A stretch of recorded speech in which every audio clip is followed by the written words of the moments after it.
Good morning students. स्वागत है आपका आज की इस वीडियो में।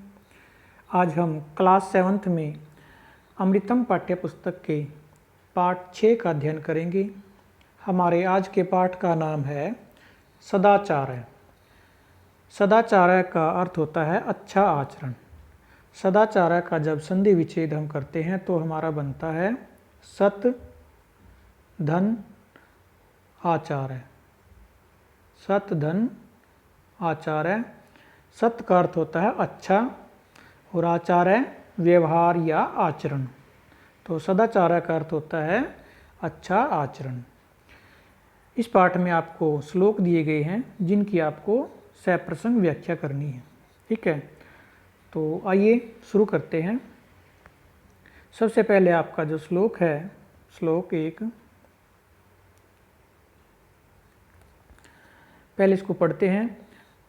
कहता है कि अभिवादनशीलस्य नित्यं वृद्धोपसेविनः चत्वारि तस्य वर्धन्ते आयुर्विद्या यशोबलम। अभिवादनशीलस्य क्या होता है? नमस्कार करने वाले की।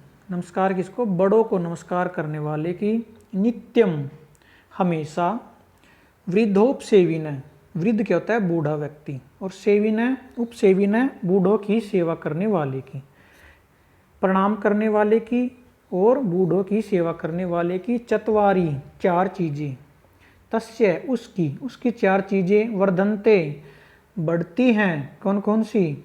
आयु, ये जो लिखा हुआ आयुर्विद्या, आयुर का जो ये ऊपर रह है, इसकी जब हम अलग अलग करेंगे संधि विच्छेद तो इसकी क्या बन जाएंगी? विसर्गे बन जाएंगी। आयु बन जाएगा आपका। आयु विद्या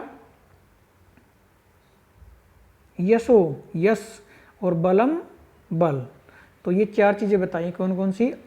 आयु यानी कि उसकी उम्र बढ़ती है, विद्या बढ़ती है, उसका ज्ञान बढ़ता है, यश उसका नाम होता है संसार में, और बलम उसका बलशाली बनता है यानी उसका बल भी बढ़ता है, आत्म बल। ठीक है, आत्म बल, नैतिक बल उसका वो है बढ़ता है। तो किसकी बढ़ती हैं चार चीज़ें?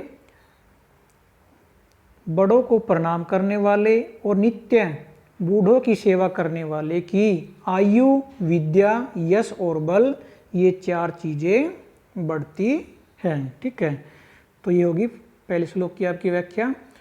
एक बार फिर से मैं बता देता हूँ।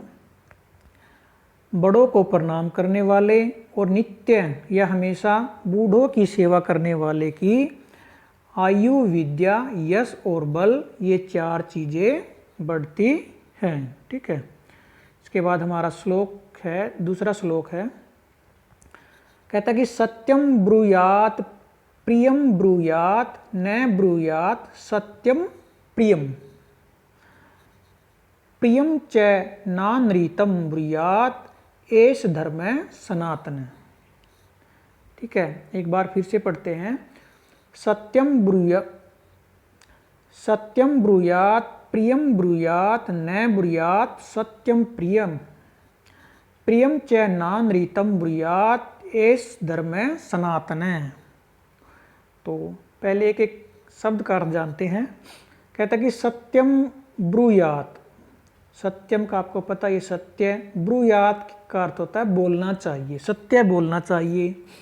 प्रियम ब्रूयात, प्रिय बोलना चाहिए। नहीं ब्रूयात, बोलना चाहिए, नहीं बोलना चाहिए। क्या? सत्यम प्रियम। इसको जब हम अलग अलग करेंगे तो आपका बनेगा सत्यम प्लस अप्रियम। प्रियम यानी कि अप्रिय सत्य, ऐसा सत्य जो किसी को प्रिय ना लगे, अर्थात कठोर सत्य। अप्रिय का अर्थ होता है जो सुनने में बुरा लगे। ठीक है, ठीक है, तो अप्रिय सत्य न ब्रूयात, नहीं बोलना चाहिए। अप्रिय सत्य नहीं बोलना चाहिए। अप्रिय का अर्थ होता है कड़वा, कड़वा सत्य जो किसी को सुनने में कड़वा लगे, बुरा लगे, तो ऐसा सत्य भी नहीं बोलना चाहिए। ठीक है, और आगे कहता है प्रियम च नानृतम, और प्रिय, ऐसा प्रिय भी नानृतम को जब हम अलग करेंगे तो बनेगा आपका न प्लस अनृतम, न प्लस अनृतम।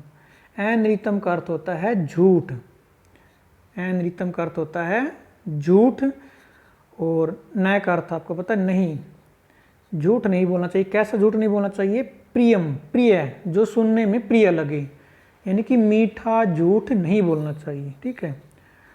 प्रिय मतलब मीठा, तो प्रिय झूठ भी नहीं बोलना चाहिए। कैसा? प्रिय झूठ भी नहीं बोलना चाहिए। यह धर्म है, धर्म सनातन है, सनातन, यही सनातन धर्म का क्या है? उपदेश है। यही सनातन धर्म है या यही सनातन धर्म का उपदेश है, ठीक है। तो कहता है, एक बार फिर से देख लेते हैं कि सत्य बोलना चाहिए, प्रिय बोलना चाहिए, लेकिन अप्रिय सत्य नहीं बोलना चाहिए, लेकिन अप्रिय सत्य नहीं बोलना चाहिए।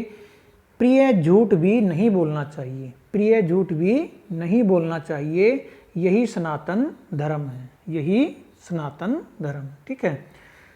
तो ये था आपका दूसरा श्लोक। इसके बाद हमारा तीसरा श्लोक है,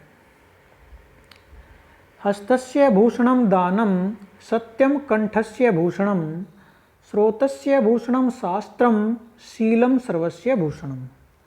कहता है कि हस्तस्य हाथ का, भूषणम आभूषण, दानम दान है, हाथ का आभूषण दान है, अर्थात हमें अपने हाथ से दान करना चाहिए, वही हम हाथ को सुशोभित करता है। कंगन आदि नहीं करते, जो हाथ में पहनते हैं सजावट के लिए, वो हाथ का आभूषण नहीं होता। हाथ का आभूषण जो है, सच्चा आभूषण क्या होता है? दान होता है, ठीक है। सत्यम कंठस्य भूषणम, सत्य बोलना, कंठस्य गले का, भूषणम आभूषण होता है, सत्य गले का आभूषण होता है। कहते हैं श्रोत्रस्य भूषणम शास्त्रम, श्रोत्रस्य क्या होता है? कान का, कान का आभूषण क्या होता है? शास्त्र होता है। शास्त्र यानी कि शास्त्रों का ज्ञान सुनना कान का आभूषण होता है। जो हमारे वेद शास्त्र हैं उनका ज्ञान सुन करके प्राप्त करना, वो कान का आभूषण होता है। और शीलम, शील, शील यानी कि अच्छा स्वभाव, सर्वस्य सबका, भूषणम आभूषण होता है, यानी कि स्वभाव, स्वभाव मतलब आचरण, सर्वस्य भूषणम, सबका आभूषण होता है। तो इसमें क्या बताए? 4 प्रकार के आभूषण बताए हैं कि हाथ का आभूषण दान होता है, गले का आभूषण सत्य होता है, यानी सत्य बोलना गले का आभूषण होता है, कान का आभूषण शास्त्र है, और अच्छा आचरण सबका आभूषण होता है, ठीक है। अच्छा आचरण सबका आभूषण होता है, ठीक है। तो ये 3 श्लोक हो गए आपके यहाँ पर। बाकी के जो आपके 4 श्लोक और रहते हैं, 7 श्लोक है इसमें, उन 4 श्लोक का अध्ययन हम नेक्स्ट वीडियो में करेंगे। आज हम केवल 3 श्लोकों का अध्ययन करेंगे। तो इन तीनों श्लोकों की आपने व्याख्या लिख लेनी है और साथ में याद कर लेनी है। सबसे पहले इनके इस पाठ के आपने शब्दार्थ लिखने हैं, अगर किसी ने नहीं लिखे हैं, जो मैंने कल करवाए थे, तो पहले उन शब्दार्थों को लिख के याद कर लेना है ताकि आपको व्याख्या आसानी से समझ आ सके। उसके बाद इन तीनों श्लोकों की व्याख्या करनी है और लिख कर इनको याद भी करना है, ठीक है। तो आज के लिए सिर्फ इतना ही, धन्यवाद।